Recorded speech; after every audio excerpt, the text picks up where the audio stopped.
Berita macam apa ini?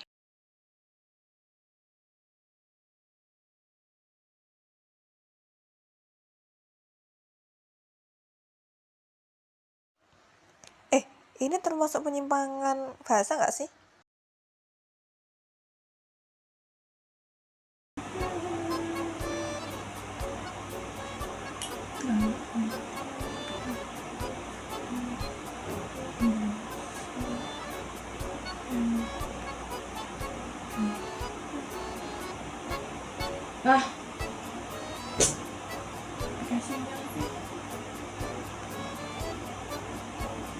Ada sinyal.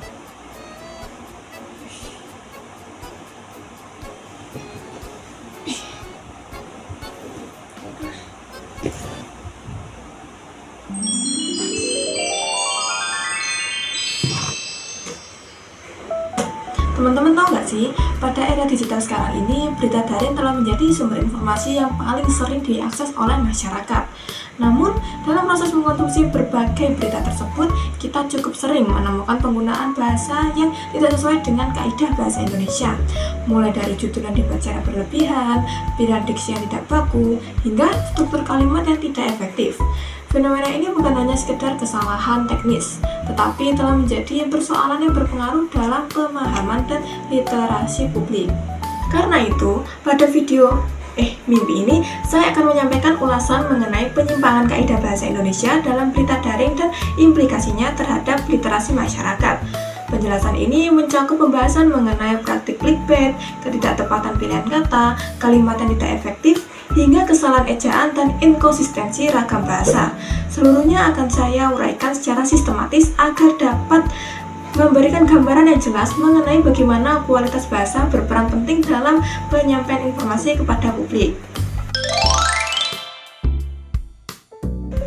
Yang pertama yaitu judul clickbait sebagai penyimpangan kaidah informatif. Judul berita seharusnya berfungsi memberikan gambaran ringkas mengenai isi informasi. Selain itu, judul berita seharusnya bersifat objektif, informatif, dan tidak menyesatkan pembaca.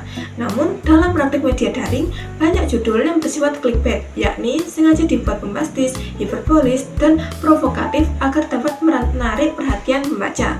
Contoh judul seperti ini, atau ini dan ini, tidak memenuhi prinsip kejelasan dan kedayagunaan bahasa. Judul seperti itu tidak mencerminkan isi berita dan justru memanipulasi rasa ingin tahu pembaca. Dengan demikian, penggunaan judul clickbait merupakan penyimpangan terhadap kaidah kebahasaan dan etika jurnalistik. Yang kedua yaitu ketidaktepatan diksi dalam pemberitaan.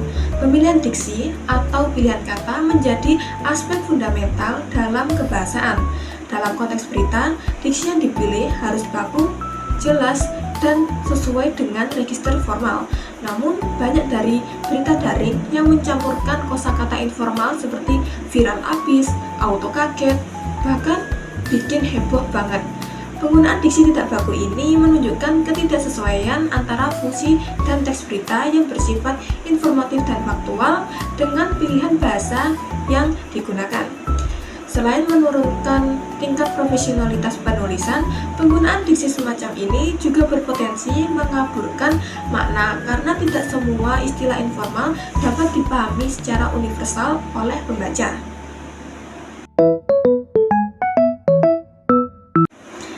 yang ketiga yaitu ketidakefektifan kalimat. Kalimat efektif adalah kalimat yang memenuhi unsur kejelasan, kehematan, dan kelugasan. Namun, banyak dari berita daring yang menggunakan kalimat panjang, bertele-tele, bahkan mengandung pengulangan yang tidak perlu.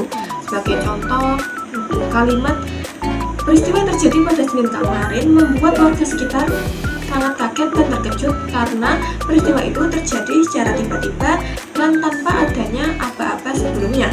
Kalimat tersebut dapat direduksi secara signifikan tanpa mengurangi makna. Ketidakefektifan semacam ini menandakan bahwa penulis tidak memperhatikan prinsip kebahasaan yang seharusnya menjadi dasar penyusunan teks berita. Akibatnya, pembaca membutuhkan upaya kognitif lebih besar untuk memahami informasi yang seharusnya sederhana. Selanjutnya yang keempat yaitu kesalahan tanda baca dan ejaan. Selain ketidaktepatan diksi dan ketidakefektifan kalimat, kesalahan tanda baca dan ejaan merupakan persoalan yang sering muncul. Kesalahan seperti penulisan D yang disatukan, huruf kapital yang tidak sesuai, atau penggunaan tanda baca yang terlalu berlebihan maupun menghilang menunjukkan kurangnya penyuntingan dalam naskah. Padahal ejaan dan tanda baca memiliki fungsi mendasar dalam menjaga kejelasan makna dan keterbacaan teks.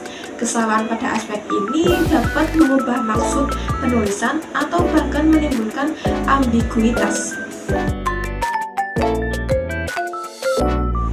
Yang kelima yaitu inkonsistensi ragam bahasa.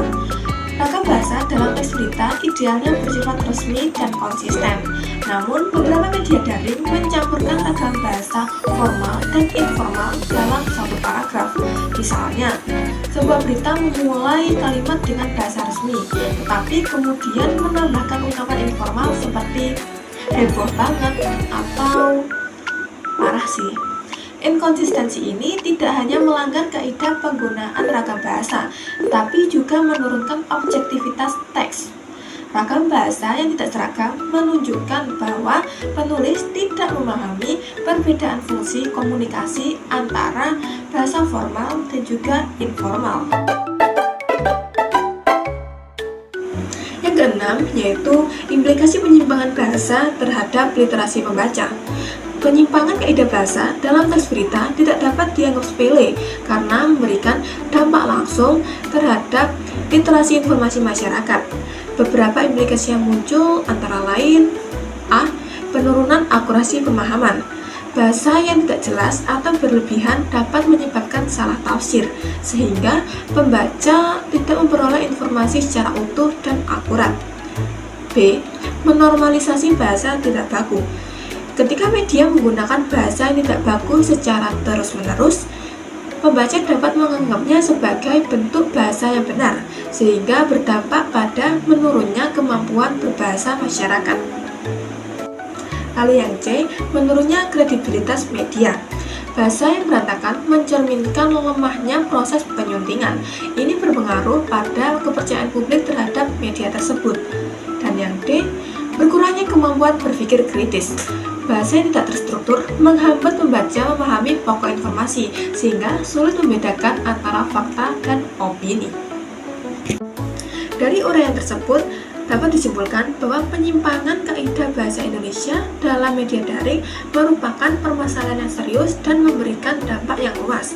Penggunaan judul clickbait, kalimat tidak efektif, diksi tidak baku, dan kesalahan ejaan menunjukkan kurangnya perhatian terhadap kualitas bahasa.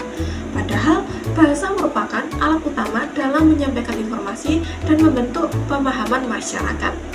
Oleh karena itu, penting bagi media untuk memperbaiki kualitas kebahasaan dan bagi pembaca untuk meningkatkan kesadaran literasi agar dapat mengidentifikasi informasi yang kredibel.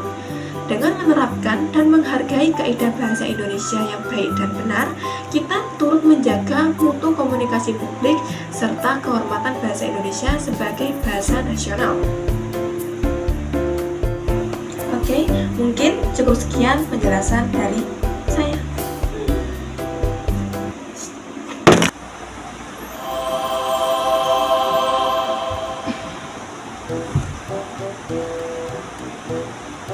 Tadi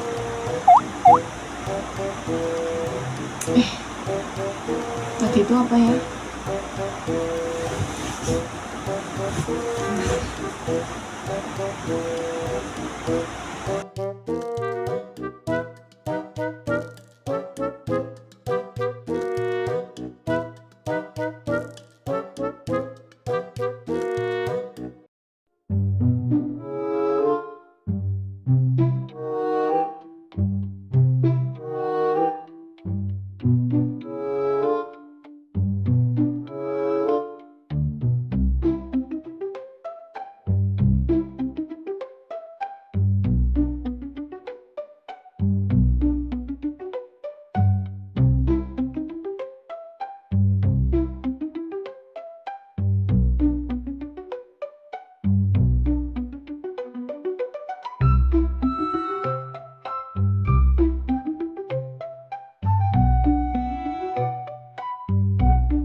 One is the loneliest number that you'll